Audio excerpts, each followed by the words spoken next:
Hello everyone, जैसा कि आप सभी को पता है सीयूईटी 2026 के एग्जाम्स स्टार्ट हो चुके हैं 11th में से। और आज हम जीएटी यानी कि जनरल एप्टीट्यूड टेस्ट का एनालिसिस करने वाले हैं। जो 12th में को एग्जाम हुई है उसके मेमोरी बेस्ड क्वेश्चंस हमें कुछ मिले हैं, इंटरनेट के डिफरेंट रिसोर्सेज से हमने कलेक्ट किए हैं और आज हम उन्हें सॉल्व करेंगे with step by step solutions आपको यहाँ पे मिलेंगे। ओके, तो क्वांट के भी क्वेश्चंस है, रीजनिंग के भी है, एक आध जीके का भी क्वेश्चन है। तो जितने भी क्वेश्चंस मिले हैं वो सारे हम यहाँ पे सॉल्व करने की कोशिश करेंगे। एंड एक और इम्पोर्टेंट चीज जनरल एप्टीट्यूड टेस्ट को लेके कि जीए सेक्शन जो है हमारा current affairs plus static GK, इस पे क्वेश्चन ज्यादा आ रहे हैं ना। हम एक्सपेक्ट करते हैं कि एटलीस्ट 40 क्वेश्चन तो भी हमें क्वांट या रीजनिंग से मिल जाएंगे, बट ऐसा नहीं हो रहा है। 20 question almost current affairs plus static GK पे पूछे जा रहे हैं ना। स्टैटिक जीके पे ज्यादा आ रहे हैं करंट अफेयर से ज्यादा। तो अगर आप चाहो तो इस वीडियो पे देखने के बाद आप लास्ट 6 मंथ्स के कुछ करंट अफेयर्स बेस्ड मैंने वीडियोस करा रखे हैं इस चैनल पे विद स्टैटिक जीके, है ना। तो जो पैटर्न अभी एनटीए फॉलो कर रहा है सेम उसी पैटर्न पर बेस्ड हमने कुछ वीडियोस की प्लेलिस्ट बना रखी है। तो आप चाहो तो वो वीडियोस विजिट कर सकते हो, है ना कहीं आपकी हेल्प हो जाएंगी। अगर एक भी क्वेश्चन आता है तो 5 मार्क्स का वहां पे आपको बेनिफिट मिल सकता है। तो उसमें मैंने जो current affairs based static GK वो भी कराया है ना, कि कहीं पे अगर कंट्री आ रही है तो उसका कैपिटल क्या है, करेंसी क्या है, इस टाइप से। तो जो क्वेश्चंस आ रहे हैं वो ज्योग्राफी और हिस्ट्री पे काफी डेप्थ में पूछ रहा है एनटीए। सो थोड़ा सा आपको यहाँ पे जीए सेक्शन की तरफ ध्यान देना होगा, क्योंकि क्वांट एंड रीजनिंग के लिए आपके पास सिर्फ 30 क्वेश्चन ही बच रहे हैं, है ना। सो हो सकता है इस पे इसका कट ऑफ पे भी इम्पैक्ट पड़े, क्योंकि बहुत से बच्चों की जीके वीक होती है। सो देखते हैं कैसे रहती है चीजें। बट आपने जो टॉपिक्स क्वांट एंड रीजनिंग के पूछ रहे हैं और जो आपने कर रखे हैं वो एकदम अच्छे से रिवाइज कर लीजिए एक बार, क्योंकि हमें इसमें मार्क बिल्कुल भी स्किप नहीं करना है ना। कोई भी क्वेश्चन हमसे स्किप ना हो, जितने आ रहे हैं एटलीस्ट वो तो हम अच्छे से कर ही ले। ये हमारा यहाँ पे मोटो रहना चाहिए। सो उस हिसाब से आप अपनी प्रिपरेशन कंटिन्यू कीजिए। तो चलिए क्विकली इस सेशन को स्टार्ट करते हैं। So our first question is related to ratio and LCM. तो यहाँ पे क्वेश्चन है, if the ratio of two numbers is 3:7 and their LCM is 210, what is the first number. तो यहाँ पे दो नंबर्स का रेशियो गिवन है, एलसीएम गिवन है और फर्स्ट नंबर पूछा है। तो अगर इसके पहले मैंने एक क्वांट का वन शॉट वीडियो, जिसमें पास्ट के जितने भी प्रीवियस ईयर पेपर्स थे उसमें एनालिसिस करके उनका जो भी क्वांट के फ्रीक्वेंट टॉपिक्स है उन सबको कवर कराया था। उसके जो इंपॉर्टेंट फॉर्मूलाज है उन्हें सॉल्व करने की कोई ट्रिक होगी, कंसेप्ट जो भी है वो सारे उसमें कवर थे। और जो स्पेसिफिक ईयर का प्रीवियस ईयर क्वेश्चन था मॉडरेट लेवल का, वैसे तो जो मोस्ट रिपीटेड टॉपिक्स है वही मैंने कराए थे। तो काफी सारे क्वेश्चन थे उसमें से जो मॉडरेट लेवल के क्वेश्चन हो, ज्यादा इजी ना हो ज्यादा हार्ड ना हो, उस टाइप के सारे एक एक क्वेश्चन मैंने उस सेशन में कराया था। तो आपने वो देखा होगा तो आपको पता होगा कि जब भी रेशियो गिवन होता है तो हम क्या करते हैं, उसे एक वेरिएबल के साथ जोड़ते हैं। जैसे मैं मान लेती हूँ कि वो जो दो नंबर्स हो गए वो 3x और 7x हो गए, है ना। पहला नंबर होगा 3x एंड सेकंड नंबर होगा 7x। अब ये अगर मैं दो नंबर मान लूं तो इनका मुझे अब एलसीएम निकालना होगा, लिस्ट कॉमन मल्टीपल। मतलब कि कोई ऐसा नंबर जो इन दोनों के टेबल में आए, है ना, इन दोनों का मल्टीपल हो और वो सबसे छोटा नंबर हो। तो ऐसा नंबर होगा हमारा 21x। 21x को हम 3x से डिवाइड कर सकते हैं, डिविजिबल है। 21x को हम 7x से डिवाइड कर सकते हैं, डिविजिबल है ना। और इन दोनों की टेबल में ये आ रहा है और लिस्ट ऐसी वैल्यू है ये। सो हमने फाइंड कर लिया कि 21x इसका एलसीएम है। अब यहाँ पे हमें उन दो जो एक्चुअल नंबर है उनका एलसीएम गिवन है, डेट इज 210। तो हम इसे इक्वेट कर देंगे 210 से, ठीक है। तो हमारी जो x की वैल्यू होगी वो होगी 210 डिवाइडेड बाई 21, डेट इज 10। तो x की वैल्यू हो गई 10। अब जो हमारा 3x था वो बन गया 3 इंटू 10 डेट इज 30, और 7x था हमारा वो बन गया 7 इंटू 10 डेट इज 70। तो हमारे जो दो नंबर्स थे वो थे 30 एंड 70। अब हमें पूछा है what is the first number. तो फर्स्ट नंबर क्या है, जिसका रेशियो 3 था, है ना, 3x, that is 30। So 30 is the correct answer here. तो यहाँ आप देख सकते हो आंसर 30 गिवन है। सो अगर आप में से किसी ने एक्चुअल में पेपर अटेम्प्ट किया हो, आपके शिफ्ट में क्वेश्चन आया हो, तो आप यहाँ से वेरीफाई भी कर सकते हो कि आपका आंसर सही था या नहीं, है ना। So 30 is the correct answer here. So next question is based on mensuration. 3D पे क्वेश्चन पूछा था, okay. Question is radius and height of cylinder are in 1:7 ratio. तो आपका जो रेशियो गिवन है सिलेंडर के रेडियस और हाइट का वो है 1:7। तो यहाँ पे सिलेंडर पर बेस्ड क्वेश्चन था, है ना। सिलेंडर से रिलेटेड फॉर्मूलाज आपको पता होना चाहिए, एक वॉल्यूम का होता है, एक टोटल सरफेस एरिया का होता है, एक कर्व सरफेस एरिया का होता है। सो यहाँ पे गिवन है वॉल्यूम, है ना। Volume is 176 cubic centimetre. Find curve surface area, curve surface area find करना है अपने को। तो सिलेंडर का जो वॉल्यूम का फॉर्मूला होता है वो होता है पाई आर स्क्वायर एच, और कर्व सरफेस एरिया का फॉर्मूला होता है 2 पाई आर एच। ओके, तो अब हम सबसे पहले रेडियस एंड हाइट का हमें रेशियो गिवन है, तो हम इसे मान लेते, एज्यूम कर लेते वैल्यू कि रेडियस हमारा होगा x और हाइट हमारी होगी 7x। ठीक है, अब वॉल्यूम का हमारा फॉर्मूला है पाई आर स्क्वायर एच, तो यहाँ पे हम वैल्यूज रख लेते हैं 176 जो कि हमें गिवन है, इक्वल टू पाई की वैल्यू होती है 22/7, आर हमारा है एक्स इसका स्क्वायर, और एच है हमारा 7x। ओके, अब आपने नोटिस किया होगा 7 से 7 कट रहा है, बढ़िया। तो 176 इज इक्वल टू 22x³ है ना, यहाँ पे x स्क्वायर है और ये एक x जो बच रहा है ये मिला के हो गया x³। So x³ is equal to 176/22 है ना। अब अगर आपके टेबल्स उतने ज्यादा स्ट्रांग नहीं हो गए, आपको 20 तक ही टेबल आते होगे, तो आप इसे ऑब्वियसली 11 से कट करोगे, बट आई नो कि 22 8 जार 176 होता है, तो मैं यहाँ डायरेक्ट लिख लेती हूँ। अब x³ इज इक्वल टू 8 है, 8 किसका 2 का क्यूब है ना। सो हमारी x की वैल्यू हो गई 2। अब x³ की वैल्यू हमारी 8 निकल रही है, तो हमें x की वैल्यू निकालने के लिए 8 का क्यूबिक रूट फाइंड करना होगा, है ना, जो कि है 2। तो x की वैल्यू हो गई हमारी 2। तो हमारा जो रेडियस है वो हो गया 2 सेंटीमीटर, और हाइट हो गई हमारी 7 2 14 सेंटीमीटर। ठीक है, अब हमें कर्व सरफेस एरिया फाइंड करना है, CSA। तो इसका फॉर्मूला होता है 2 pi R H, that is 2 into 22/7 into 2 into 14। यहाँ 7 से 14 कट जाएगा, 2 बचेगा, 22 4 2 जार 44, 44 2 जार 88, और 88 2 जार कितना होएगा, that is 176। 176 is the right answer. यहाँ पे आप देख सकते हो करेक्ट हमारा आंसर आ गया है। तो एक यहाँ पे चीज है कि वॉल्यूम और कर्व सरफेस एरिया हमारा सेम ही निकल के आ गया, क्योंकि रेडियस 2 था, है ना, इस वजह से। अदरवाइज अलग होती वैल्यूज, क्योंकि फॉर्मूला अलग है, बट वैल्यू रेडियस की 2 रहने से वो सेम ही हो गया फॉर्मूला एक तरीके से, है ना। सो ये क्वेश्चन था। Next is order and ranking, reasoning का टॉपिक है। सो 2 girls ranked 18th and 17th from the top in a class of 41 students।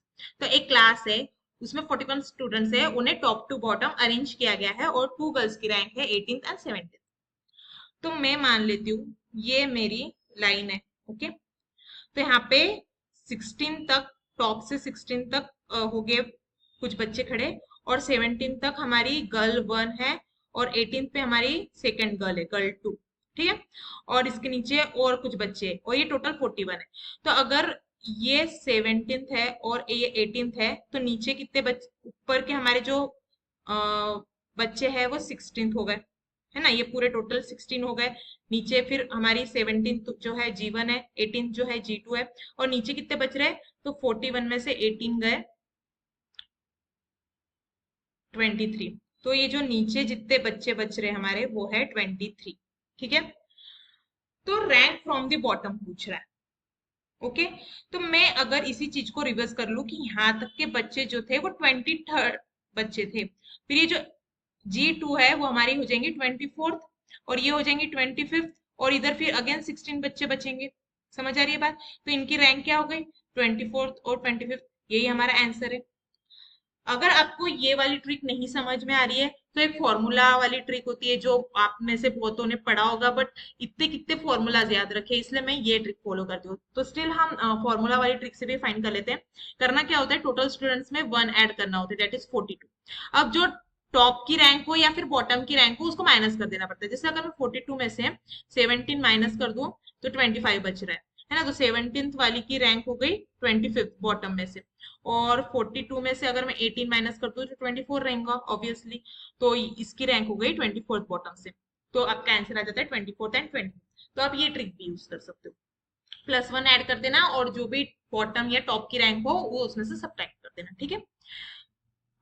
Next is, I always believe कि रीजनिंग थोड़ी इजी होती है क्वांट से है ना, क्योंकि यहाँ पे सिर्फ लॉजिक यूज करना होता है। ठीक है, अब आ जाते हैं ब्लड रिलेशन वाले क्वेश्चन पे। ये भी क्वेश्चन पूछा गया था। In a joint family one father one mother, okay, एक फादर एक मदर है, टू मैरिड सन्स है, वन अनमैरिड डॉटर है।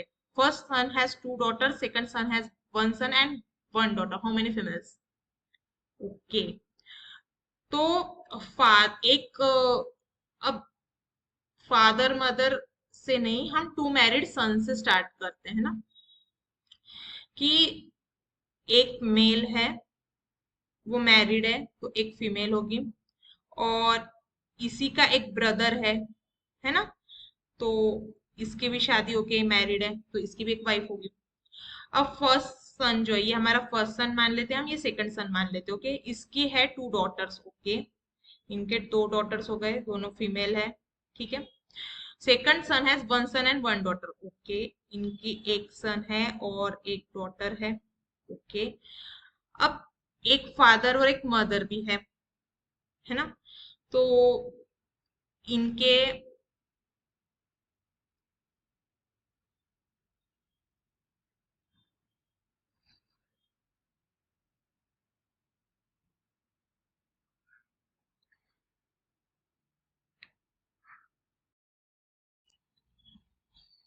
Two married sons one unmarried daughter. तो एक चीज यहाँ पे थोड़ा सा ध्यान रखिएगा कि इस टाइप से क्वेश्चन नहीं आता है ना, क्योंकि मैरिड सन्स जो है उनकी भी डॉटर है, तो ऑब्वियसली वो खुद भी फादर मदर हो जाते, तो ये लैंग्वेज नहीं यूज होती, ये स्टूडेंट की लैंग्वेज है कि इस टाइप से क्वेश्चन आया था, है ना। तो वहां पे क्या होता है कि आपको दिया गया होगा, एक कपल है, उनके दो मैरिड सन है, फिर उनके अनमैरिड डॉटर, इस टाइप से आपको क्वेश्चन दिया जाता है ना, ताकि कंफ्यूजन ना हो। तो अभी के लिए हम यहाँ पे थोड़ा सा अंडरस्टैंड कर लेते हैं कि ये फादर एंड मदर सेपरेटली है, ये मैरिड सन्स ही फादर मदर है, ऐसा यहाँ पे माना नहीं गया है ना। थोड़ी सी यहाँ पे फ्रेमिंग प्रॉपर नहीं है, क्योंकि ये एज इट इज बच्चे का क्वेश्चन उठाया है मैंने, सो थोड़ा सा यहाँ पे आप समझ लीजिएगा। तो देखिए, एक फादर एक मदर है, ओके, एक मेल है, एक मदर है, यानी फीमेल उनकी वाइफ होगी। एक्चुअली यहाँ पे जो फ्रेज आना चाहिए था वो अ कपल आना चाहिए था, a couple has two married son, फिर वो प्रॉपर हो जाता था, है ना। तो इसे हम कपल मान लेते हैं और आगे फिर चलते। टू मैरिड सन्स, अब इनके दो सन है और वो मैरिड है ना, ये दोनों मेल हो गए सन से मतलब, और इनकी वाइफ जो है फीमेल होगी ऑब्वियसली, ठीक है। अब वन अनमैरिड डॉटर है ना, इनकी एक डॉटर भी है, ओके, ये फीमेल है, तो ये तीन भाई बहन है, ओके। First son has two daughters, अब इसकी दो डॉटर्स है, ओके, फीमेल्स है। Second son has one son and one daughter, okay, इनकी एक सन है, एक मेल है और एक फीमेल है, ओके। How many females? तो कितनी फीमेल्स है फैमिली में? This is one, two, three, four, five, six and seven, so seven females है टोटल, ओके। तो यहाँ पे देखिए आंसर भी सेवन फीमेल्स गिवन है, सो हमारा आंसर करेक्ट है। तो इस टाइप से आपको जो ट्री होती है फैमिली ट्री, वो बनाते हुए आंसर निकालना होता है, ठीक है। Next is time distance and speed quant का क्वेश्चन है। A train is 120 meters long and crosses a man in 18 seconds. The man is running at 18 kilometre पर hour running in the same direction. Okay, तो यहाँ पे आप एक चीज notice कीजिए, यहाँ पे जो ट्रेन की मीटर और जो दूसरा यूनिट गिवन है वो मीटर एंड सेकंड है, और मैन की जो स्पीड गिवन है वो किलोमीटर पर आवर में। तो हमने उस दिन भी देखा था वन शॉट में, और आज फिर से देखते हैं कि पहले तो हमें इसे कन्वर्ट करना होगा, तो 18 किलोमीटर पर आवर को हमें मीटर पर सेकंड में कन्वर्ट करने के लिए इसे 5/18 से मल्टीप्लाई करना होगा। तो यहाँ से 18 से 18 कट जाएगा, तो ये हो गया 5 मीटर पर सेकंड, ये हो गई हमारी मैन की स्पीड। अब ये सेम डायरेक्शन में, ओके, सेम डायरेक्शन में जब होते हैं तब हम स्पीड को सब्ट्रैक्ट करते हैं, ओके। तो ऑब्वियसली ट्रेन की स्पीड ज्यादा होगी मैन से, है ना, हमें ऐसा ही होता है रियल लाइफ में। तो हम मान लेते हैं डिस्टेंस जो है हमारा 128 है, ओके। ट्रेन की स्पीड को टी मान लेते हैं -5, और ये कितने सेकंड में क्रॉस कर रहा है? 18, ओके, ये हमारा बन गया इक्वेशन। अब 120/18 इक्वल टू t-5, तो इसे हम 6 से सिंप्लीफाई करेंगे, यहाँ पे आ जाएगा 20 एंड दिस इज 3, सो ये हो जाएगा हमारा 20 इज इक्वल टू 3t-5, ठीक है। 20 is equal to 3t minus 15। अब ये 15 इधर आ जाएगा तो ये 35 हो जाएगा इज इक्वल टू 3t। तो हमारी टी की वैल्यू आ गई 35/3। अब ये है, एक ध्यान रखिएगा, ये ट्रेन की स्पीड है और ये है मीटर पर सेकंड में। आई एम श्योर कि अगर यहाँ पे मैन की स्पीड किलोमीटर पर आवर में दी है ना, तो ट्रेन की स्पीड भी आपको जो ऑप्शंस होंगे वो किलोमीटर पर आवर में होंगे। तो यहाँ पे आपको फिर से कन्वर्ट करना होगा। अब मीटर पर सेकंड को हमें किलोमीटर पर आवर में कन्वर्ट करना है, तो हम क्या करेंगे, 18/5 से मल्टीप्लाई करेंगे। ये 5 से कट जाएगा 7 बचेगा, ये 3 से 18 कट जाएगा 6 बचेगा, 7 6 42। तो 42 kilometre per hour, this is our answer. ठीक है, यहाँ पे देख लीजिए, आप वेरीफाई कर लीजिए, आंसर 42 किलोमीटर पर आवर है। ठीक है, सिंपल सा क्वेश्चन था, सिर्फ यूनिट का कन्वर्जेशन का थोड़ा सा आपको ध्यान रखना था यहाँ पे। Next question is place on clock. तो रीजनिंग से रिलेटेड क्वेश्चन है। At 9 o'clock the earth end is in the north west direction. तो 9 बज रहे घड़ी में, सपोज ये हमारी घड़ी है। Okay, sorry for bad drawing, इसे थोड़ा प्रॉपर कर लेते हैं।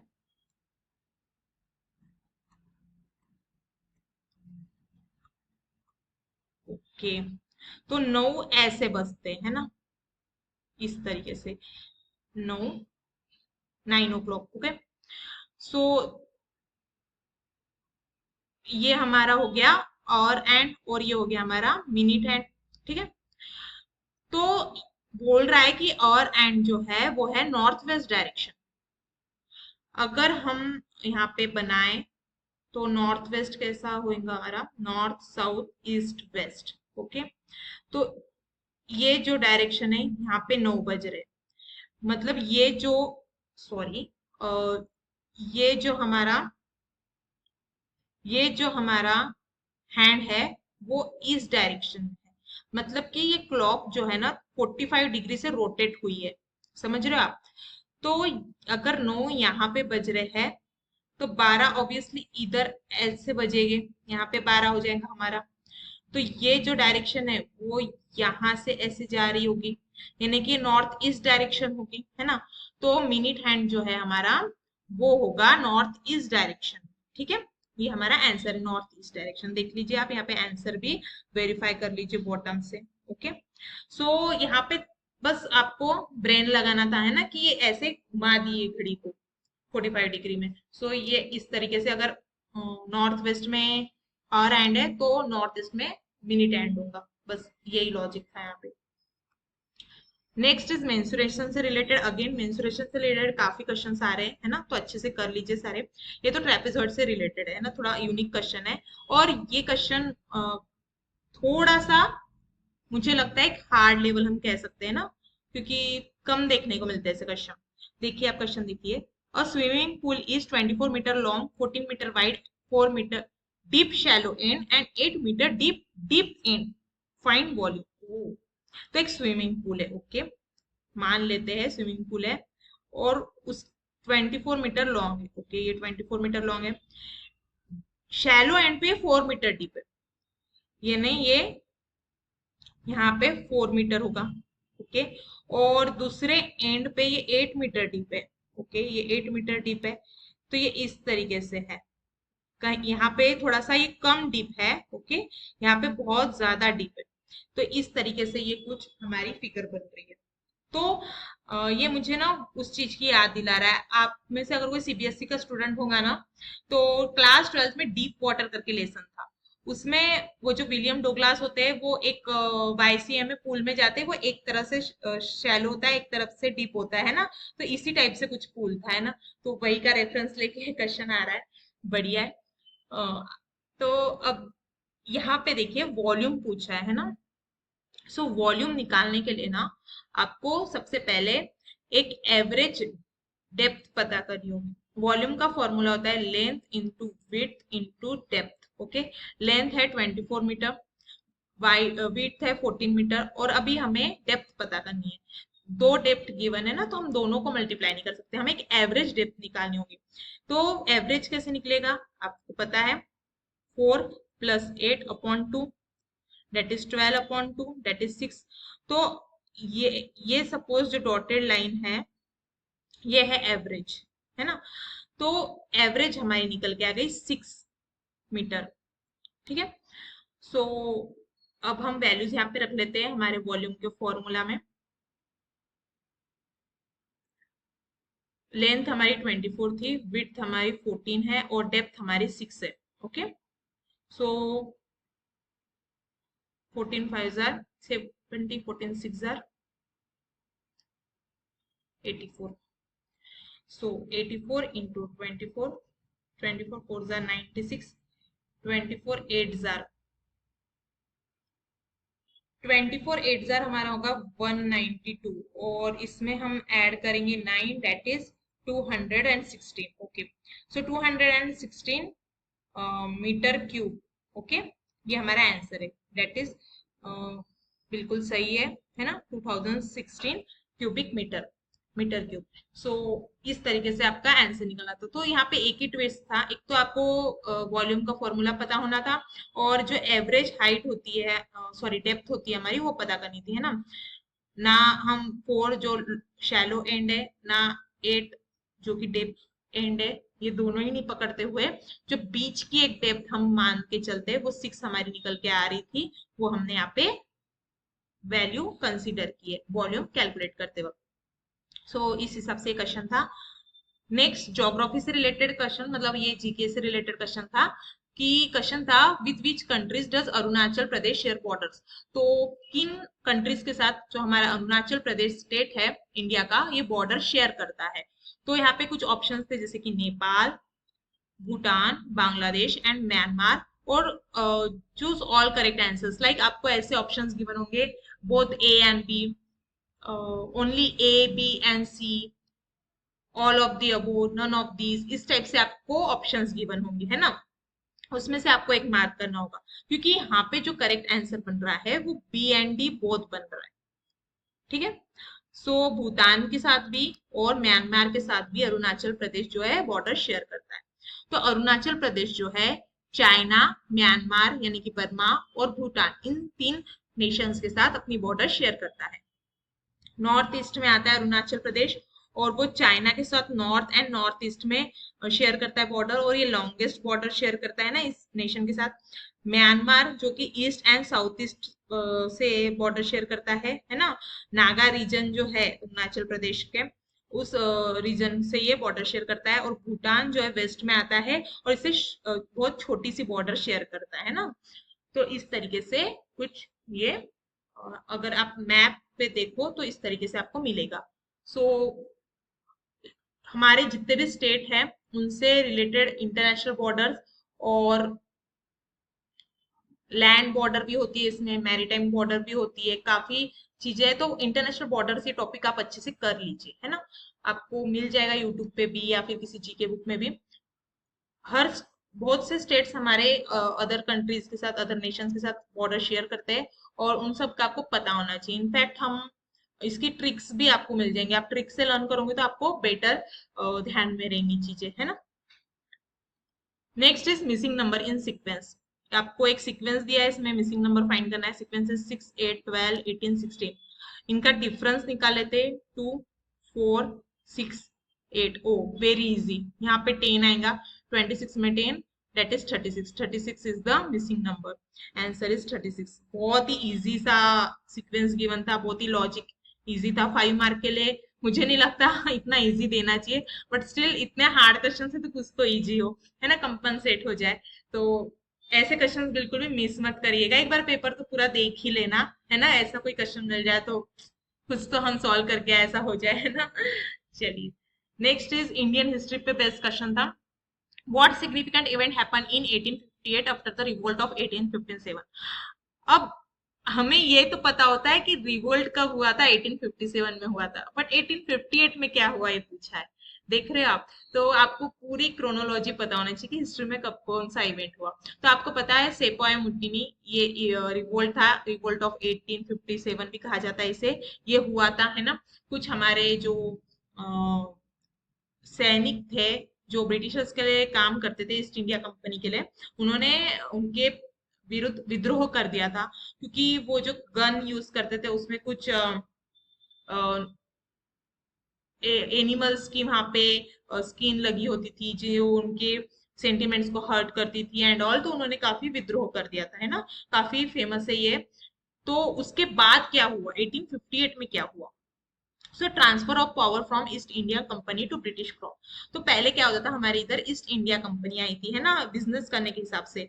तो उसने धीरे धीरे काफी सारी पावर्स गेन कर ली थी। बट 1857 के रिवोल्ट के बाद क्या हुआ, ये जो पावर्स थी वो ब्रिटिश क्राउन को ट्रांसफर कर दी गई, क्योंकि डर गए थे ब्रिटिशर्स, है ना, कि अब जो इंग्लैंड का जो क्राउन था, है ना, इंग्लैंड के जो राजा रानी थे उनके पास ये ट्रांसफर दे दी गई। अब वो हमारे ऊपर रूल करने के लिए अब ब्रिटिशर्स रूल करते थे। अब ब्रिटिश राज पूरी तरीके से एक फॉर्मल वे में स्टार्ट हो गया था, है ना। तो end of east India company direct rule, तो अब ईस्ट इंडिया कंपनी नहीं करती थी डायरेक्ट रूल, अब उसका एंड हो गया था और ब्रिटिश राज का बिगिनिंग हो गया था। डायरेक्ट ब्रिटिश रूल के अंडर हम आ गए थे। Queen Victoria become impress of India, तो अब इंडिया की रानी क्वीन विक्टोरिया बन गई थी, जो उस समय इंग्लैंड की रानी थी, ब्रिटिशर्स की थी, है ना। ये प्रोक्लेम हो गया था 1876 में।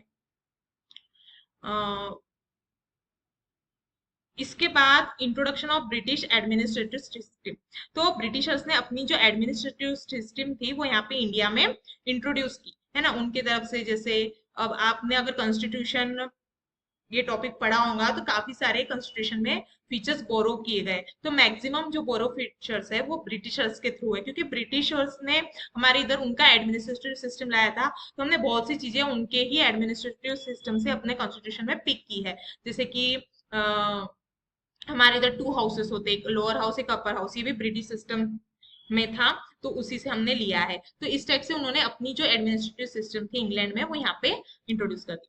Significant political change in India colonial history, तो ये एक बड़ा चेंज था, पॉलिटिकल चेंज था इंडिया की कॉलोनियल हिस्ट्री में। और 1858 में इंडिया एक्ट भी पास हुआ था, है ना, जिसे ऑफिशियली ब्रिटिश राज जो हुआ है वो स्टार्ट हुआ था, तो इंडियन एक्ट भी यहाँ पे इंपॉर्टेंट हो जाता है। तो यहाँ पे जो करेक्ट आंसर था वो था transfer of power from East India Company to British Crown, British Raj establish, है ना। इसमें से जो भी आपको ऑप्शन होगा इस टाइप के, यानी अलग टाइप से फ्रेम हो सकते हैं ऑप्शन, है ना। एग्जैक्ट पता नहीं किस टाइप से पूछा था, बट इसी से कोई मिलता जुलता ऑप्शन आपका वहां पे सही आंसर होना चाहिए था। तो जितने भी वे से इस की इवेंट को, इस सिग्निफिकेंट इवेंट को डिस्क्राइब किया जा सकता था वो सारे मैंने वे से यहाँ पे आपको बता दिए, है ना।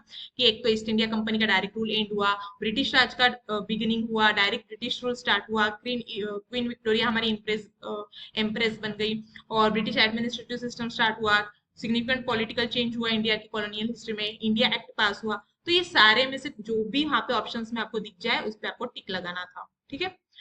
Next is calendar question, important है। If January 1st 2020 was Wednesday, what day is January 1st 2021? तो अब सबसे पहले हम ईयर देखते हैं। 2020 बोला है, 2020 is completely divisible by 4, so it is a leap year. Leap year का मतलब होता है फेब मंथ में आपके पास थे 29 डेज, एक डे एक्स्ट्रा था, 28 की जगह 29 डेज थे, और पूरे ईयर में आपके पास थे 366 डेज। नॉर्मली जो नॉन लीप ईयर होता है उसमें 365 डेज होते हैं आपके ईयर, यहाँ पे 366 डेज थे।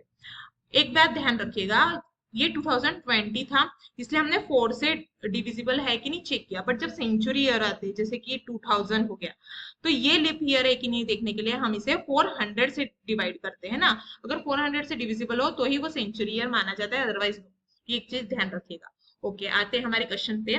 तो 366 डेज थे उस ईयर में, है ना। तो अब 366 को हम 7 से डिवाइड करते हैं ताकि हम ये पता कर सके कि हमारे पास कितने डेज बच रहे हैं। तो रिमाइंडर हमारा होगा 7 5 35, 1 6, 7 2 14। तो यहाँ पे हमारे 2 डेज एज ए रिमाइंडर बच रहे हैं, है ना। तो 2 डेज बच रहे थे, तो अब यहाँ पे क्या बोला है, 1 जनवरी को वेनसडे था तो हम इसमें 2 डेज ऐड कर देते। ओके, तो वेनसडे, थर्सडे एंड फ्राइडे, सो हमारा आंसर जो है वो होगा फ्राइडे, है ना। January 1st को 2021 को फ्राइडे था, क्योंकि इनके बीच देखो डेट और मंथ सेम है, 1 जनवरी, 1 जनवरी, सिर्फ एक साल का डिफरेंस है इनमें, 2020 एंड 2021 में, है ना। तो हमारे इसमें बीच में कितना डिफरेंस था, 366 डेज का था। क्यों? क्योंकि 2020 लीप ईयर था, तो फेब्रुआरी मंथ में 29 डेज आए होंगे, है ना। 1 जनवरी का हमें बताया गया है, जनवरी के बाद फेब्रुआरी आया होगा, फेब्रुआरी में 29 डेज थे, तो एक डे हमें ऐड करना पड़ा, है ना। जनवरी 1 2021 तक हमारे पास 366 डेज है। अब 366 डेज को हमने 7 से डिवाइड किया, तो हमारे पास रिमाइंडर बचा 2। तो हमने क्या करा, वेडनेसडे में 2 ऐड कर दिया, Thursday Friday. So Friday is the answer. ये देख लीजिए आप, आंसर यहाँ पे वेरीफाई कर लीजिए, फ्राइडे जनवरी 1 2021 का डे था। तो इस हिसाब से हमारे जितने भी क्वेश्चंस थे वो कवर हो जाते हैं। आई होप ये आपको हेल्पफुल रहा होगा, है ना। इतने ही क्वेश्चंस मिल पाए, हमने इन सबका स्टेप बाय स्टेप सॉल्यूशन देखा है। सो 12th में का सीयूटी के जीएटी का मेमोरी बेस्ड क्वेश्चंस थे ये, और इसी के साथ हमारा एनालिसिस कंप्लीट होता है।